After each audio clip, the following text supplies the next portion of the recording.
Hello everyone, how are you all? Welcome back to my channel. My name is Chindraj and I am your English trainer. Friends, in this lesson we are going to learn how to use constant in English sentences through Tamil. So are you all ready to learn? Let's get started.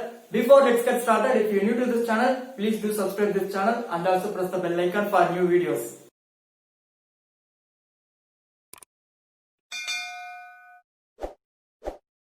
So my dear viewers and dear subscribers, இன்னைக்கு லெசன்ல நம்ம என்ன பார்க்க போறோம் அப்படினா how to use can stand in English sentences. So நம்ம இத can stand ன்னு சொல்லலாம் அல்லது can't அப்படினு கூட சொல்லலாம். ஓகேவா? So can't ன்னு சொன்னாலும் சரி can't ன்னு சொன்னாலும் சரி both are right. cannot அதுதான் நம்ம அதோட கான்ட்ராக்ஷன் தான் can't or can't. ஓகேவா? So first நமக்கு இந்த can stand அப்படினா என்னன்னு தெரியணும். அதுக்கு அப்புறம் இதை எங்க யூஸ் பண்ணனும் அப்படினு நமக்கு கிளியரா தெரிஞ்சிருக்கணும். So can stand அப்படினா ஒண்ணுமே கிடையாது. ஒருத்தங்க பண்றது நமக்கு இரிட்டேட், அதாவது அவங்க நமக்கு பிடிக்காம இருக்கும் இல்லையா? சோ ரொம்பவே ஸ்ட்ராங்கா ஒருத்தங்களை பிடிக்கல அப்படினா அந்த இடத்துல can stand யூஸ் பண்ணலாம். இன்னொன்னு எதனா ஒரு ஆக்டிவிட்டிஸ் நடந்துட்டு இருக்கும், அந்த ஆக்டிவிட்டிஸ் நமக்கு பிடிக்காம இருக்கும், அதாவது நம்மளால தாங்கிக் கொள்ள முடியாத அளவுக்கு இருக்கும். ஓகேவா? சோ அந்த மாதிரி தாங்கிக் கொள்ள முடியாத இடத்துல அண்ட் நமக்கு சுத்தமா பிடிக்காத ஒரு நவுன், சுத்தமா பிடிக்காத ஒன்னு சொல்லணும் அப்படின்னா can stand யூஸ் பண்ணி நீங்க sentences ஈஸியா மேக் பண்ணிக்கலாம். So let's start our lesson. I hope it will be very interesting and useful. So don't miss it. Do watch it till the end and learn something new. So let's start our lesson. Today's lesson, how to use can stand in English sentences. So இத can't ன்னு சொன்னாலும் சரி can't ன்னு சொன்னாலும் சரி both are equal. ஓகேவா? So இது எப்ப யூஸ் பண்ணனும் அப்படினா dislike someone. Dislike someone நம்ம ஒருத்தங்களை பிடிக்காம போற இடத்துல யூஸ் பண்ணலாம். or something, ஒரு விஷயம் பிடிக்காம போற இடத்துல கூட நம்ம யூஸ் பண்ணலாம். ஒரு ஆளை பிடிக்காம, ஒரு பர்சன்ஸ் பிடிக்காம இருக்கலாம், இல்ல எதனா ஒரு திங்ஸ் பிடிக்காம இருக்கலாம். சோ அந்த மாதிரி இடத்துல மெயினா பிடிக்காம இருக்கிற இடத்துல யூஸ் பண்றதுதான் can stand. Okay? So dislike someone or something very much. So dislike someone or dislike something very much. So look at this structure. Subject. So the total 7 subjects: I, we, you, they, he, she, it and any name. Okay? So next constant. So subject plus constant plus noun or gerund. So இத நம்ம இந்த ரெண்டு இடத்துல use பண்ணலாம். இந்த constant noun கூடயே நம்ம use பண்ணலாம். next verb plus ing we call gerund. So gerund கூடயே நம்ம constant யூஸ் பண்ணலாம். ஓகேவா? சோ உங்களுக்கு எக்ஸாம்பிள்ஸ் பாக்கும்போது எங்க எப்படி யூஸ் பண்ணா நமக்கு மீனிங் கொடுக்குது அப்படினு உங்களுக்கு கிளியரா புரியும். So look at this carefully. First one, I can't stand milk. So I can't stand milk. Milk எனக்கு பிடிக்காது, சுத்தமா பிடிக்காது. I can't stand milk.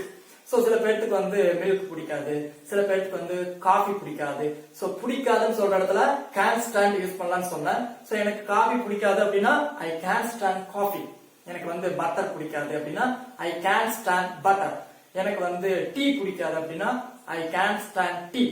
So இந்த மாதிரி ஒன்னு பிடிக்கல அப்படினு சொல்ற இடத்துல can stand யூஸ் பண்ணிக்கலாம். ஓகேவா? சோ இங்க subject he, she, it, I mean third person singular வந்தா கூட நீங்க can stand யூஸ் பண்ணிக்கலாம். There is no rules in any rules. Okay? இந்த இடத்துல எந்த ஒரு ரூல்ஸ்மே கிடையாது. Okay? And the second one, I can't stand him. I can't stand him. himனா அவரை. சோ அவரை எனக்கு சுத்தமா பிடிக்காது. or அவன் எனக்கு சுத்தமா பிடிக்காது. I can't stand him. அவனுக்கு சுத்தமா பிடிக்காது. I can't stand him. So suppose அவள அப்படினா her. So I can't stand her. அவளுக்கு சுத்தமா பிடிக்காது. I can't stand them. அவங்கள எனக்கு சுத்தமா பிடிக்காது. ஓகே? சோ இந்த மாதிரி நீங்க சேஞ்ச் பண்ணி போயிட்டே இருக்கலாம். சோ ஆப்ஜெக்ட் ப்ரோனவுன் கூட நீங்க யூஸ் பண்ணிக்கலாம். Next, I can't stand bad manners. I can't stand bad manners அப்படினா எனக்கு இந்த bad manners எல்லாம் சுத்தமா பிடிக்காது. எனக்கு எல்லாமே பெர்ஃபெக்ட்டா இருக்கணும் அப்படின்னு சொல்லி நிறைய பேர் சொல்லிட்டே இருப்பாங்க. சோ அந்த இடத்துல நம்ம எனக்கு பிடிக்காதுன்னு வருது. So I can't stand bad manners. I can't stand bad manners. எனக்கு பிடிக்காது. And the fourth one, he can't stand waiting for them. So இந்த இடத்துல பாருங்க verb கூட ing வருது. சோ gerund கூட நான் யூஸ் பண்ணலாம்னு சொன்னேன். He can't stand waiting for them. அவனுக்கு அவங்களுக்காக வெயிட் பண்றது பிடிக்காது. சோ அவன் அப்படினா he can't stand waiting for them. அவங்களுக்காக வெயிட் பண்றது அவனுக்கு சுத்தமா பிடிக்காது. நாம அவங்களுக்காக வெயிட் பண்றோம்னு அவனுக்கு தெரிஞ்சா நம்மள திட்டுவான். சோ அவனுக்கு அவங்களுக்காக வெயிட் பண்றது சுத்தமா பிடிக்காது அப்படினா he can't stand waiting for them. Okay? And the next one, she can't stand sitting in the silent room. அவளுக்கு சைலண்ட் ரூம்ல உட்கார்றதா சுத்தமா பிடிக்காது. ரொம்ப வாயாடியா இருப்பா போல. So she can't stand sitting in the silent room. So அவளுக்கு வந்து silent room இருக்கிறது சுத்தமா பிடிக்காது. சப்போஸ் அவளுக்கு கிச்சன்ல இருக்கிறது சுத்தமா பிடிக்காது அப்படின்னா she can't stand in the kitchen. So அவளுக்கு கிச்சன்ல இருக்கிறது சுத்தமா பிடிக்காது. So இந்த மாதிரி நமக்கு எதெல்லாம் ஒண்ணு ரொம்ப ஸ்ட்ராங்கா பிடிக்கலையோ அந்த இடத்துல எல்லாம் வந்து can stand யூஸ் பண்ணி சென்டென்சஸ் ஈஸியா மேக் பண்ணிக்கலாம். ஃபார் எக்ஸாம்பிள் எனக்கு படிக்கிறது பிடிக்காது அப்படின்னா I can't stand studying. எனக்கு எழுதுறது பிடிக்காதுன்னா I can't stand writing. எனக்கு பேசுறதே பிடிக்காது I can't stand talking. So இந்த மாதிரி can stand யூஸ் பண்ணி நீங்க சென்டென்சஸ் ஈஸியா மேக் பண்ணிக்கலாம் நினைக்கிறேன். சோ உங்களுக்கு இந்த ஸ்ட்ரக்சர் கிளியரா தெரியணும். Subject plus can stand or constant plus noun or gerund. So this is the structure for making sentences. Okay, so can stand, it means dislike someone or something very much. Okay, dislike someone or dislike something very much. Okay friends, that's all today's lesson. I hope this lesson was very useful to you. I'll see you soon again some other interesting class. Until bye bye, take care.